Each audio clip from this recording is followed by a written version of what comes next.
अस्सलाम वालेकुम third year students. हम फिज़िकल केमिस्ट्री में चैप्टर केमिकल काइनेटिक्स स्टडी कर रहे हैं। आज जो हम टॉपिक स्टडी करने जा रहे हैं वो है first order reaction. Last lecture में हमने ज़ीरो ऑर्डर रिएक्शन को किया था। सेकंड, आपका कोर्स कंटेंट जो है उसके अकॉर्डिंग आपका टॉपिक जो हम आज करने जा रहे हैं वो है फर्स्ट ऑर्डर रिएक्शन। अब फर्स्ट ऑर्डर रिएक्शन में भी हम सेम पॉइंट्स को डिस्कस करेंगे।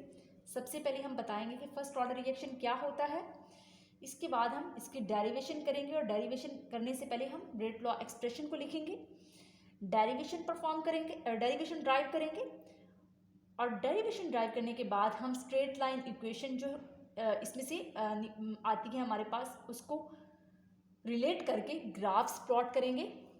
नेक्स्ट हम यूनिट ड्राइव करेंगे फर्स्ट ऑर्डर रिएक्शन का। उसके बाद हम हाफ लाइफ जो है वो कैलकुलेट करेंगे। इसके बाद एग्जांपल्स इन गैसियस फेज को हम स्टडी करेंगे और इसके बाद एग्जांपल्स इन सॉल्यूशन फेज को हम स्टडी करेंगे। मैंने आपको पहले भी बताया था कि यहाँ पे आपको बीएससी में एक्सटेंसिव क्वेश्चंस आते हैं, तो एक्सटेंसिव क्वेश्चंस पे पेपर प्रेजेंटेशन बहुत मैटर करती है और एक्सटेंसिवली आपने क्वेश्चन को लिखना है। तो ये तमाम पॉइंट्स विद हेडिंग्स ही आप लिखें तो बेहतर है और एंड पे एग्जाम्पल्स जो हैं वो भी कम अज़ कम आप दो एग्जाम्पल्स जो हैं वो लाजमी कोट करें। तो अब हम देखते हैं सबसे पहले कि फर्स्ट ऑर्डर रिएक्शन क्या होता है। जिससे हमने ज़ीरो ऑर्डर में कहा था कि जो रेट ऑफ रिएक्शन रेट होता है वो इंडिपेंडेंट होता है कंसंट्रेशन ऑफ द रिएक्टेंट पे। फर्स्ट ऑर्डर में क्या होता है, जो रिएक्शन रेट होता है वो डिपेंड करेगा रिएक्टेंट्स की कंसंट्रेशन पे, लेकिन कितना डिपेंड करेगा रिएक्टेंट्स की कंसंट्रेशन की फर्स्ट पार के अकॉर्डिंग ये डिपेंड करेगा।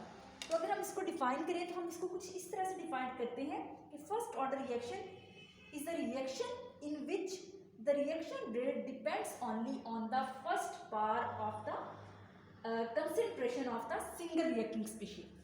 It is called as first order reaction। कि first order reaction में rate of reaction जो है वो reactants की concentration पे depend तो करता है, लेकिन reactants की concentration की first bar पे ही depend करेगा, single reacting species की first bar पे ही depend करेगा।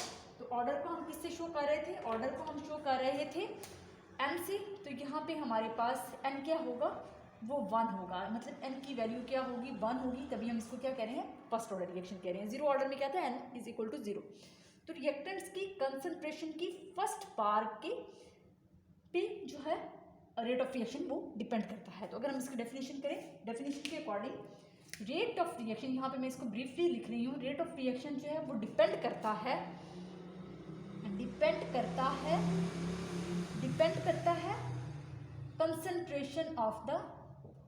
Concentration of the reactant. लेकिन concentration of a reactant, single reactant, suppose हमारा ए रिएक्टेंट है तो कंसंट्रेशन ऑफ द रिएक्टेंट और उसकी सिर्फ फर्स्ट पार पे, तो एन क्या होगा, ये 1 आ जाएगा। तो नेक्स्ट अब हम इसकी डेरिवेशन करते हैं और डेरिवेशन से पहले हम रेट लॉ एक्सप्रेशन करेंगे। तो सबसे पहले हम डेरिवेशन पे आते हैं। Let's start rate law expression और इसके लिए हम सपोज्ड रिएक्शन लिखते हैं। सपोज्ड हमारे पास ए रिएक्टेंट है और ये कन्वर्ट होते हैं प्रोडक्ट्स में। ये हमने एक इक्वेशन लिखी, इस इक्वेशन को हम रेट लॉ एक्सप्रेशन भी कहते हैं।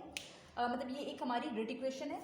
अब हम इसका रेट डिटरमिन करना चाह रहे हैं तो क्या करते हैं, हम यहाँ पे कंडीशंस डेवलप करते हैं। हम कहते हैं जब टाइम 0 था, जब रिएक्टेंट्स ने अभी रिएक्ट ही नहीं किया, तो उस वक्त रिएक्टेंट्स की कंसंट्रेशन क्या होगी, उस वक्त रिएक्टेंट्स जो हैं वो मैक्सिमम कंसंट्रेशंस में होते हैं according to law of mass action. हम क्या कहते हैं, जब अभी रिएक्शन स्टार्ट ही नहीं हुआ तो शुरू में रिएक्टेंट्स क्या होंगे, मैक्सिमम होंगे, और आहिस्ता आहिस्ता शुरू में रिएक्टेंट्स मैक्सिमम होंगे, प्रोडक्ट्स की कंसंट्रेशन क्या होगी, 0 होगी, क्योंकि अभी रिएक्शन हुआ ही नहीं है, टाइम ही 0 है, रिएक्टेंट्स ने आपस में कंबाइन ही नहीं किया, रिएक्ट ही नहीं किया, तो प्रोडक्ट की फॉर्मेशन जो है वो 0 होगी। जैसे जैसे टाइम बढ़ता है रिएक्टेंट की कंसंट्रेशन डिक्रीज करती है, प्रोडक्ट्स की कंसंट्रेशन इंक्रीज करती है। तो सपोज हम कहते हैं कि एट एनी टाइम टी, जितना टाइम गुजरा रिएक्टेंट की कंसंट्रेशन डिक्रीज कर गई। अब कितना डिक्रीज की, हम कहते हैं सपोज रिएक्टेंट की कंसंट्रेशन जो है ए माइनस एक्स डिक्रीज कर गई, कि ए में से एक्स क्वांटिटी जो है वो प्रोडक्ट में कन्वर्ट हो गई, तो ए माइनस एक्स जो है वो डिक्रीज हुआ, तो प्रोडक्ट की कंसंट्रेशन क्या होगी, प्रोडक्ट की कंसंट्रेशन एक्स जो है वो फॉर्म हुई। तो यहाँ पे हमने मतलब कंसंट्रेशन के लिए हम यूनिट क्या यूज़ कर रहे हैं, ये क्या होगा, मोल्स होंगे। यहाँ पे भी हम मोल्स का वर्ड यूज़ करेंगे, यहाँ भी हम मोल्स, और ये भी क्या है, मोल्स। आपको पता है कंसंट्रेशन का यूनिट क्या होता है, मोल्स पर वीएम की, क्योंकि हमने एक रेट इक्वेशन लिख ली है। अब हम यहाँ पे लॉ ऑफ मैस एक्शन के अकॉर्डिंग भी रेट डिटरमिन कर सकते हैं इसका, हम रेट लॉ के अकॉर्डिंग भी इसका रेट डिटरमिन कर सकते हैं और डिफरेंशियल रेट लॉ के अकॉर्डिंग भी डिटरमिन कर सकते हैं। तो यहाँ पे हम दो इक्वेशंस डेवलप करते हैं। पहले हम डिफरेंशियल रेट लॉ के अकॉर्डिंग लिखते हैं, according to differential rate law. ये दोनों तरीकों से मैं आपको इसलिए बार बार लिखवाती हूँ ताकि आपकी प्रैक्टिस हो जाए, आपको दोनों तरीकों से याद रहे। डिफरेंशियल रेट लॉ में हम क्या करते हैं, with respect to dx by dt calculate करते हैं, मतलब change in concentration of the reactant और the product with respect to time या in a given time interval is called the differential rate law. अब change in concentration of the reactant और change in concentration of the product हम दोनों को ले सकते हैं। तो यहाँ पे अगर हम कहते हैं कि हम रेट को फाइंड आउट करना चाह रहे हैं विद रिस्पेक्ट टू रिएक्टेंट्स, तो रिएक्टेंट्स की कंसंट्रेशन शुरू में मैक्सिमम होती है और फिर क्या करती है, डिक्रीज करती है। तो डिक्रीज के लिए हम नेगेटिव का साइन यूज़ करेंगे। आपको पता है कंसंट्रेशन के लिए हम या एक्टिव मैसेज के लिए हम स्क्वायर ब्रैकेट के अंदर इसको लिखते हैं, तो हमारे पास ये रिलेशनशिप आ जाएगा। ये किसके कॉरेस्पॉन्डिंग होती है, प्रोडक्ट के। तो हम यहाँ पे यूँ भी लिख सकते हैं प्रोडक्ट्स, और अगर हमारी प्रोडक्ट सपोज बी बन रही हैं तो हम उसको बी भी लिख सकते हैं। तो प्रोडक्ट्स की कंसंट्रेशन क्या है, इंक्रीज करती है। जब प्रोडक्ट की कंसंट्रेशन इंक्रीज करती है तो इसके साथ नेगेटिव साइन नहीं आएगा। अब प्रोडक्ट कितनी क्वांटिटी में बन रहे हैं, एक्स क्वांटिटी, तो हम यहाँ पे ये भी लिख सकते हैं dx बाय dt, और इसको हम नाम दे देते हैं इक्वेशन 1 का। ये हमने कर लिया according to differential rate law. Second हम रेट लॉ लिखते हैं अकॉर्डिंग टू या in terms of order of reaction. तो rate law in terms of order of reaction, तो यहाँ पे हमारे पास क्या है, हम कहते हैं कि रेट ऑफ अ रिएक्शन जो होता है वो किसके इक्वल होता है, वो होता है initial concentration of the reactant each being raised to its some power, कि rate of a reaction is proportional to concentration of the reactant and each being raised to its some power. तो हमने n use कर लिया। अब n हम यहाँ पे कितना ले रहे हैं, 1 ले रहे हैं, क्योंकि हमारा फर्स्ट ऑर्डर रिएक्शन है। प्रोपोर्शनलिटी साइन को इक्वालिटी से चेंज करने के लिए हम कांस्टेंट लगा देते हैं। तो यहाँ पे हमने ये चीज़ कर ली, a इज इक्वल टू 1 हो गया। अब 1 जो है इसको हम कुछ भी कंसिडर नहीं करते, तो यहाँ पे अगर हम a की वैल्यू लगा दें, a क्या है, कंसंट्रेशन ऑफ द a। तो अगर हम कहते हैं कि a की जो कंसंट्रेशन है वो क्या है, जब प्रोडक्ट्स बनते हैं तो a की कंसंट्रेशन कितनी रह जाती है, a माइनस एक्स। तो हम यहाँ पे सिंपली इस a की वैल्यू लगा रहे हैं, तो वो हमारे पास क्या आ गई, k is equal to a minus x. तो यहाँ पे इसको हम इक्वेशन 2 कंसिडर कर लेते हैं। अब हम क्या करेंगे, हम कहते हैं कि बाय इक्वेटिंग इक्वेशन 1 एंड 2, या हम इसको कह सकते हैं bye comparing equation 1 and equation 2। ये इक्वेशन भी रेट किसके इक्वल है, हम विद रिस्पेक्ट टू एक्स ले लेते हैं क्योंकि एक्स मोल्स बन रहे हैं, और यहाँ पे हम a माइनस एक्स वाली टर्म लेंगे क्योंकि हमारे पास रिएक्टेंट की कंसंट्रेशन डिक्रीज कर रही है, प्रोडक्ट की कंसंट्रेशन प्रोड्यूस हो रही है। तो लेफ्ट हैंड साइड जो इक्वेशन है वो क्या है, रेट है। तो इसको हमें लिखने की जरूरत नहीं है। हम क्या करते हैं, with respect to this and with respect to this, इसको हम इक्वेट करेंगे कि लेफ्ट हैंड साइड एक जैसी है, इसको हम नहीं लिखेंगे। तो बाय इक्वेटिंग हम कर लेते हैं इसको, या इसको हम आगे लिख देते हैं। So by comparing equation 1 and equation 2 we can write it dx by dt is equal to k a minus x. Left hand side equal है तो उसको हम नहीं लिखेंगे क्योंकि हमने रिलेशनशिप दोनों का डेवलप कर लिया। अब लास्ट लेक्चर में मैंने आपको बताया था कि यहाँ पे हमारे पास क्या चीज़ आ रही है, इंटीग्रेशन आ रही है, डिफरेंशिएशन आ रही है। तो सबसे पहले डिफरेंशिएशन को सॉल्व करने के लिए हम किस चीज़ का सहारा लेते हैं, हम इंटीग्रेशन का सहारा लेते हैं। तो इंटीग्रेशन यहाँ पे हम करेंगे, लेकिन इंटीग्रेशन करवाने के लिए हम क्या करेंगे, हम सेम वेरिएबल्स को एक साइड पे कर लेंगे और दूसरे वेरिएबल्स को एक साइड पे कर लेंगे। मतलब हम सेम वेरिएबल्स को एक साइड पे सेपरेट कर लेंगे और दूसरे वेरिएबल्स को एक साइड पे। तो अब यहाँ पे dx कंसंट्रेशन है, a माइनस एक्स ये भी कंसंट्रेशन है, तो हम क्या करेंगे, इस कंसंट्रेशन को इधर लेके आएंगे। सेकंड वेरिएबल क्या है, वो टाइम है, टाइम को हम इधर लेके आएंगे। मैंने आपको पहले भी बताया था कि वेरिएबल्स क्या हैं जो चेंज होते रहते हैं, कांस्टेंट क्या हैं जो फिक्स रहते हैं। जैसे ये कांस्टेंट है, जबकि वेरिएबल्स क्या हैं, जैसे टाइम है 0 से t तक, इसकी एक लिमिट है, चेंज है, रेंज है। इसी तरह से कंसंट्रेशन है 0 से x मोल्स, तो ये भी चेंज हो रही है। तो हमारे पास इस इक्वेशन में दो वेरिएबल्स है, एक हमारे पास कंसंट्रेशन वेरिएबल है, सेकंड हमारे पास टाइम वेरिएबल है। तो अब हम इसको सॉल्व करने के लिए क्या करेंगे, कंसंट्रेशन वेरिएबल्स को वन साइड ले आएंगे एंड टाइम वेरिएबल को दूसरी साइड पे। तो नेक्स्ट स्टेप में हम क्या करते हैं,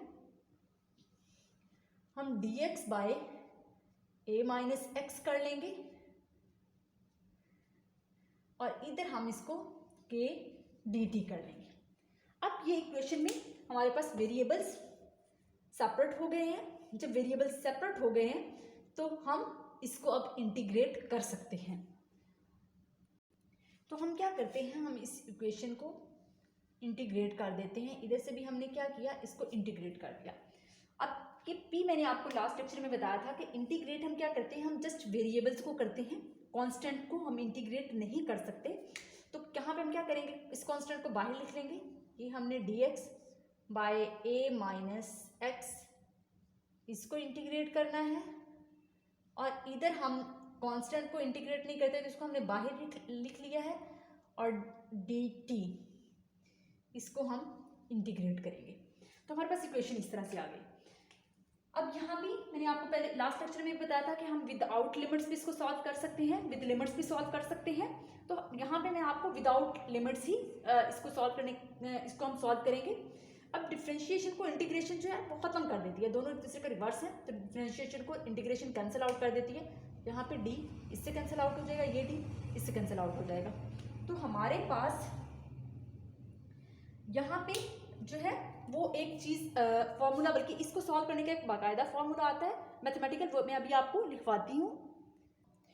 तो इस इंटीग्रेशन को सॉल्व करने का एक बाकायदा फॉर्मूला है, ये फॉर्मूला मैं यहाँ पे लिख देती हूँ। सपोज ये चीज़ हमारे पास इस तरह से आएगी कि dx बाई एक्स किसके इक्वल होता है, ये इक्वल होता है लॉग नेचुरल x के। मतलब जब भी हम इंटीग्रेशन dx बाय एक्स को सॉल्व करते हैं तो हमारे पास इस तरह का फॉर्मूला आता है। तो ये मैंने इस चीज़ को हम कैसे सॉल्व करते हैं इसका बाकायदा ये कुछ मैथमेटिकल छोटे छोटे फार्मूलाज होते हैं जो हमें याद करना पड़ेंगे टू सॉल्व इंटीग्रेशन या डिफ्रेंशिएशन। तो यहाँ पे इस डिफ्रेंशिएशन और इंटीग्रेशन को सॉल्व करने के लिए जब भी हम वेरिएबल को, ये आपके पास इस तरह की कंडीशन आती है तो उसका जो फॉर्मूला कैलकुलेशन के बाद चीज़ आती है वो लॉग नेचुरल एक्स है। अब यहाँ पे हम ये जो कंसंट्रेशन ले रहे हैं, रिएक्टेंट्स की कंसंट्रेशन हमने ली है, तो अगर हम इसको सॉल्व करते हैं तो हमारे पास क्या चीज़ होगी, यहाँ पे देखिए डिफरेंशिएशन इंटीग्रेशन से खत्म हो गया, तो बाकी हम क्या ले लेंगे, लॉग नेचुरल ले लेंगे, लॉग नेचुरल एक्स आ जाएगा। तो यहाँ पे जब डिफरेंशिएशन इंटीग्रेशन से खत्म होगा तो हमारे पास क्या टर्म आएगी, यहाँ पे जिस तरह हम एक तो हमारे पास चीज़ आ जाएगी लॉग नेचुरल, और दूसरा ये नीचे वाला एक्स जैसे आ रहा है तो यहाँ पे नीचे क्या चीज़ है, ए माइनस एक्स। अब ए माइनस एक्स किसकी कंसंट्रेशन है, ए माइनस एक्स कंसंट्रेशन है रिएक्टेंट की। तो जब भी हम with respect to reactants rate लिखते हैं तो हम नेगेटिव का साइन लगाते हैं, तो यहाँ पे इसके साथ क्या चीज़ लगेगी, नेगेटिव साइन लगा देंगे, क्योंकि कंसंट्रेशन ऑफ द रिएक्टेंट क्या है, ये डिक्रीज करती है with the passage of time, and concentration of the product जो है वो इंक्रीज करती है। तो यहाँ पे ये ए माइनस एक्स क्या है, ये कंसंट्रेशन ऑफ द रिएक्टेंट है। इसको जब हम इंटीग्रेशन सॉल्व करते हैं तो हमारे पास लॉग नेचुरल ए माइनस एक्स आ गया, हमने नेगेटिव साइन लगा दिया क्योंकि हम विद रिस्पेक्ट टू रिएक्टेंट का रहे हैं। तो ये इक्वेशन का लेफ्ट हैंड साइड हमारी सॉल्व हो गई। राइट हैंड साइड को हम सॉल्व करते हैं। आप राइट हैंड साइड को सॉल्व करने के लिए डिफरेंशिएशन इंटीग्रेशन से कैंसिल आउट हो गई, तो सिंपली हमारे पास क्या चीज़ बच जाएगी, के टी।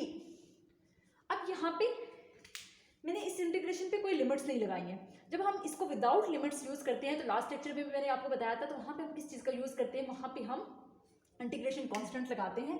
तो यहाँ पे हम इंटीग्रेशन कांस्टेंट लगा देते हैं, तो ये हमारा क्या है, ये हमारा इंटीग्रेशन कांस्टेंट आ गया। अब इंटीग्रेशन कांस्टेंट हमने लगा दिया, अब हम यहाँ से इस इंटीग्रेशन कांस्टेंट की वैल्यू निकालने के लिए कंडीशंस डेवलप करेंगे। वही कंडीशंस कि जब टाइम 0 था तो तब x की कंसंट्रेशन क्या है, वो 0 है, और जब टाइम t हो जाता है तो x की प्रोडक्ट की कंसंट्रेशन क्या है, वो x हो जाती है। तो हम यही कंडीशंस यहाँ पे अप्लाई करेंगे कि when time was 0 then and x was also 0, तो c की वैल्यू क्या होगी। देन हम c की वैल्यू निकालना चाह रहे हैं, इंटीग्रेशन कांस्टेंट की वैल्यू निकालना चाह रहे हैं। तो हम यही कंडीशंस इस इक्वेशन में लगा देते हैं। अब x की जगह हम यहाँ पे क्या करेंगे, 0 लगा देंगे, टाइम की जगह हम क्या करेंगे, 0 लगा देंगे। तो इस इक्वेशन को सॉल्व करते हैं। जब हम a माइनस एक्स की जगह हमने 0 लगा दिया, ये चीज़ आ गई। यहाँ पे हमने k t की जगह 0 लगा दिया और ये इंटीग्रेशन कांस्टेंट आ गया। अब यहाँ पे जब हम इसको सॉल्व करेंगे तो हमारे पास इक्वेशन आएगी लॉग नेचुरल a, और यहाँ पे c की वैल्यू ये चीज़ आ जाएगी। तो इंटीग्रेशन k को जब 0 से मल्टीप्लाई करें तो नथिंग होता है, तो यहाँ पे c की वैल्यू क्या आ गई, लॉग नेचुरल a।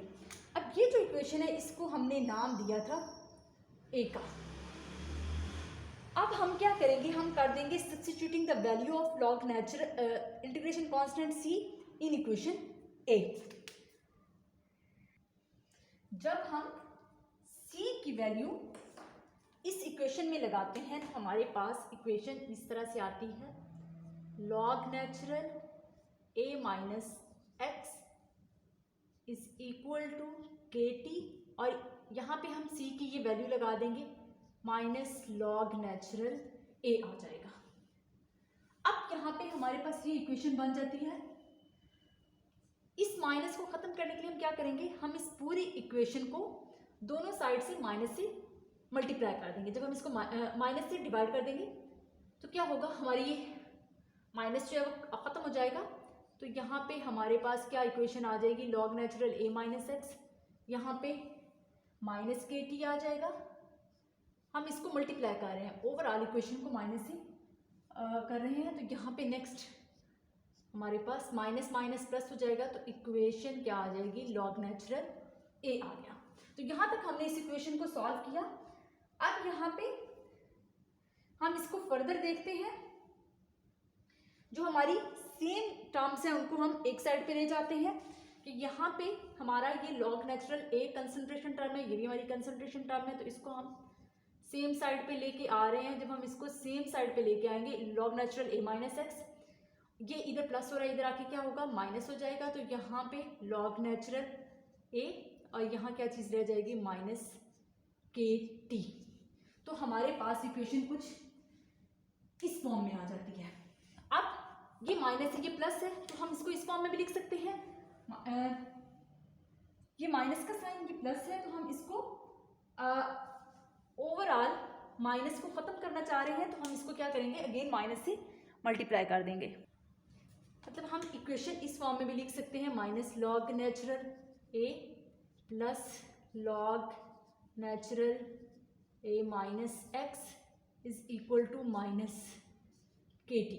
तो ये माइनस इक्वेशन के दोनों साइड पे आ रही है, तो ये माइनस माइनस से ख़त्म हो जाएगा।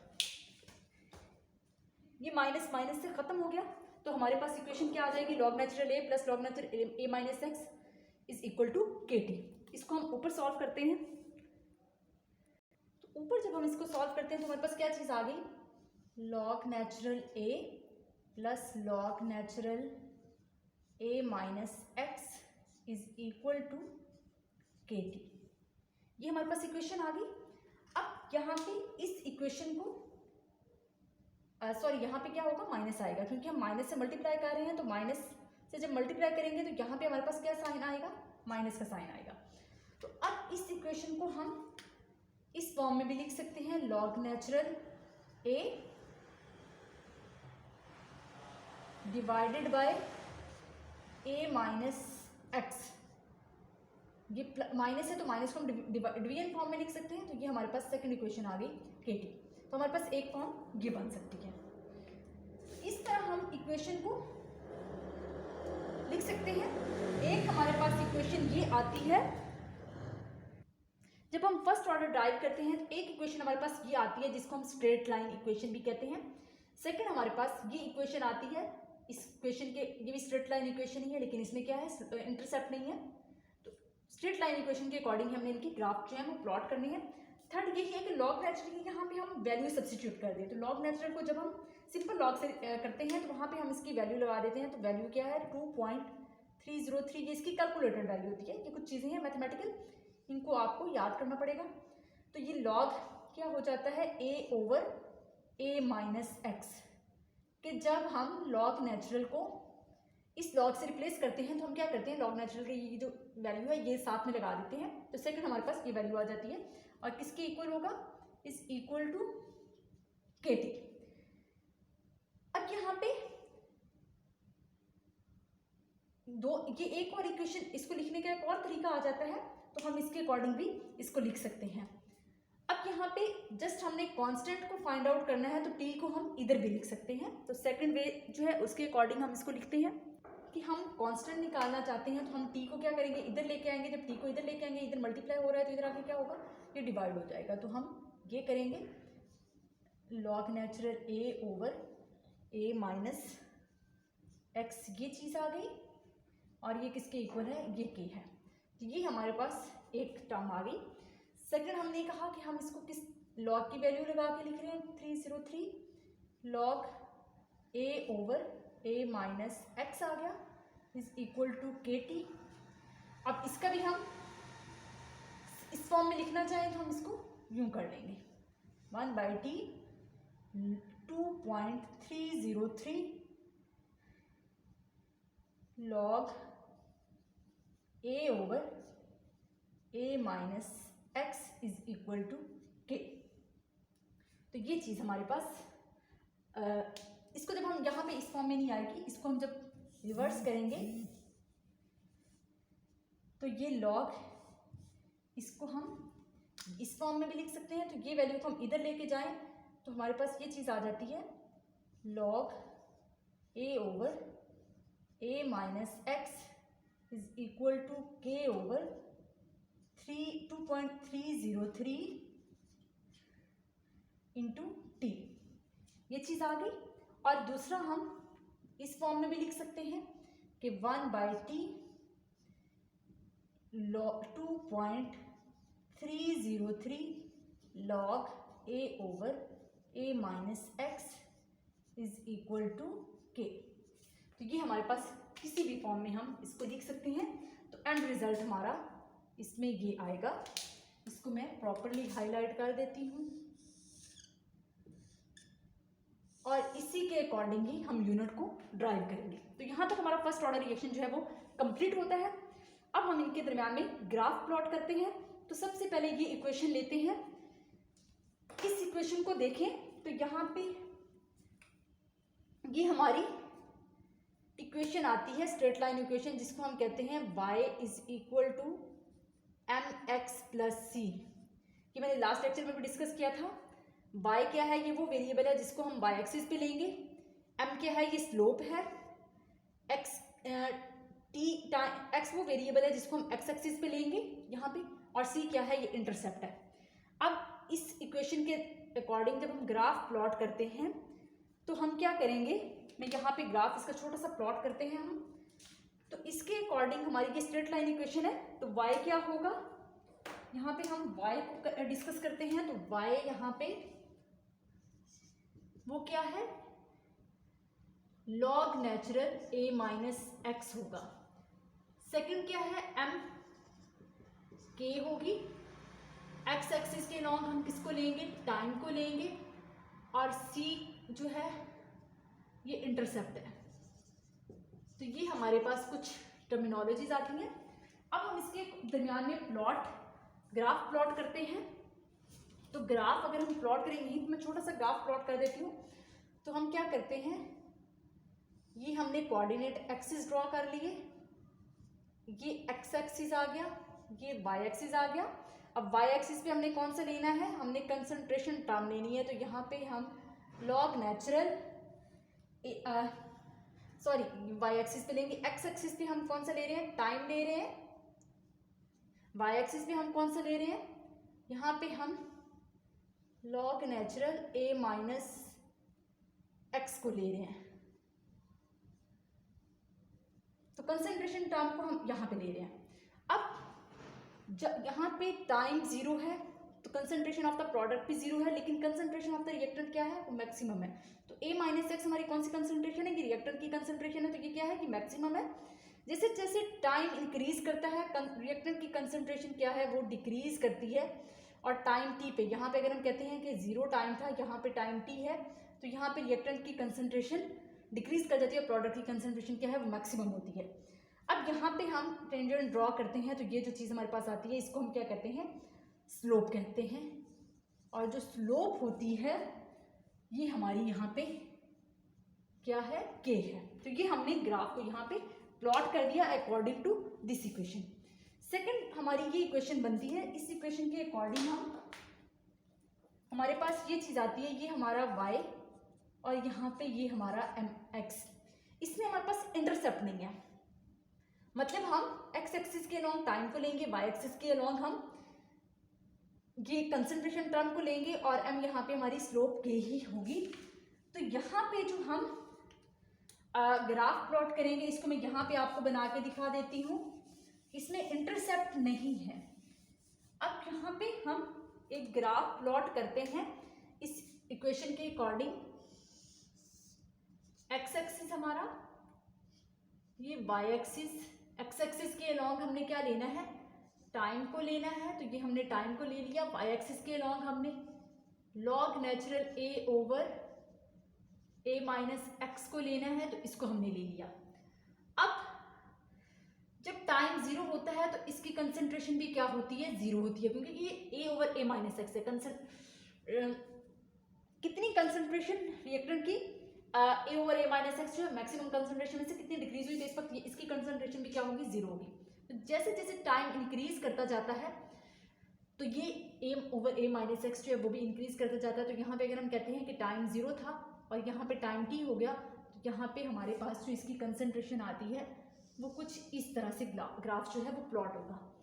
अब यहाँ पे हम यहाँ से tan थीटा डिराइव करेंगे, तो जो स्लोप हमारे पास होगी वो के ही इक्वल होगी। तो यहाँ तक हमारा फर्स्ट ऑर्डर डेरिवेशन जो है वो कंप्लीट होती है। अब हम यूनिट ड्राइव करते हैं और उसके बाद हम हाफ लाइफ कैलकुलेट करेंगे। तो इसके लिए मुझे ये वाला पार्ट जो है इसको रेज करना पड़ेगा। तो सबसे पहले हम यूनिट ड्राइव करते हैं। यूनिट को ड्राइव करने के लिए हम ये वाली इक्वेशन यूज करेंगे जिसमें हम के का यूनिट ड्राइव कर रहे हैं। तो यहाँ पे हम अपनी इक्वेशन लिखते हैं k is equal to 1/t log natural a over a minus x. अब यहाँ पे हम इनके यूनिट्स लगा देते हैं। हमें पता है टाइम का यूनिट क्या होता है, सेकंड होता है, तो हम यहाँ पे सेकंड लगा देंगे। इसके बाद लॉग नेचुरल और ए क्या है, कंसंट्रेशन ऑफ द रिएक्टेंट है, तो कंसंट्रेशन का यूनिट क्या होता है, मोल पर डीएम क्यूब। ए माइनस एक्स क्या है, ये भी कंसंट्रेशन ऑफ द रिएक्टेंट है एट टाइम टी, तो इसका भी यूनिट क्या होगा, मोल पर डीएम क्यूब होगा। अब यहाँ पे देखिए ये मल्टीप्लीकेशन में है, ये डिवीजन में है, तो ये मोल पर डीएम क्यूब इस मोल पर डीएम क्यूब से कैंसिल आउट हो जाएगा। तो हमारे पास यूनिट क्या आता है, सेकंड, 1/2। तो इसको हम इस फॉर्म में लिख सकते हैं इनवर्स सेकंड। तो फर्स्ट ऑर्डर रिएक्शन का जो यूनिट है वो इनवर्स सेकंड आ जाता है। और अगर हम इसको बड़े मतलब मिनट्स में या आवर्स में लें तो क्या होगा, पर आवर, पर मिनट एटसेट्रा होगा। तो ये हम इसका यूनिट ड्राइव किया। नेक्स्ट हम क्या करते हैं, हम इसका हाफ लाइफ कैलकुलेट करते हैं। हाफ लाइफ कैलकुलेट करने के लिए सिंपली हम क्या करेंगे, हम इस टाइम को इधर ले जाते हैं और के को हम इधर ले आते हैं कि हम हाफ लाइफ कैलकुलेट करना चाह रहे हैं। तो इसके लिए हम टी को इधर ले आए और के को हम इधर ले आए। अब हाफ लाइफ क्या होता है, हाफ लाइफ वो टाइम होता है जहां पे जो कंसंट्रेशन ऑफ द रिएक्टेंट है वो हाफ रह जाती है। मतलब टी क्या हो जाएगा, हाफ हो जाएगा, और वहां पे कंसंट्रेशन ऑफ द रिएक्टेंट जो है वो क्या होगी, वो हाफ रह जाएगी। तो हम क्या करते हैं, हम a/2 लगा देते हैं कि वहां पे x की वैल्यू क्या हो जाती है, वो हाफ रह जाती है। अब हम इसी इक्वेशन में इनकी वैल्यूज लगाते हैं, t की वैल्यू लगाते हैं और x की वैल्यू लगाते हैं। तो t हम कैलकुलेट करना चाह रहे हैं, तो t क्या होगा, 1/2 हाफ रह जाएगा, और यहाँ पे हम k एज सच लिख लेते हैं, लॉग नेचुरल एज सच, ए भी एज सच आएगा। जस्ट क्या है, x क्या है, reactants of the half consume होंगे, तो यहाँ पे हम a माइनस a/2 कर देंगे। अब इसको सिंपली हमने क्या करना है, हमने इसको सॉल्व करना है इस पार्ट को। तो सिंपली जब हम इसको सॉल्व करते हैं तो आपको पता है ये 1/k एज सच आ जाएगा, लॉग नेचुरल a, यहाँ पे a एज सच, a में से a/2 निकालें तो हमारे पास एक कंप्लीट a में से a/2 निकालते हैं तो हमारे पास a/2 ही रहता है। अब ये ऊपर भी a नीचे भी a, तो कैंसिल आउट हो जाएगा, और ये 2 डिवाइड हो रहा है तो ये ऊपर चला जाएगा। तो हमारे पास इक्वेशन कुछ इस फॉर्म में आ जाएगी, 1/k लॉग नेचुरल 2। अब जो लॉग नेचुरल 2 है, इसकी जो वैल्यू हम कैलकुलेट करते हैं वो क्या आती है, वो लॉग नेचुरल 2 जो है 0.693 आती है। तो यहाँ पे हम लॉग नेचुरल 2 की वैल्यू लगा देंगे तो हमारे पास क्या आंसर आ जाएगा, 0.693/k। तो ये क्या है, ये हाफ लाइफ टाइम है, और half life time for first order reaction is 0.693/k आता है। तो यहाँ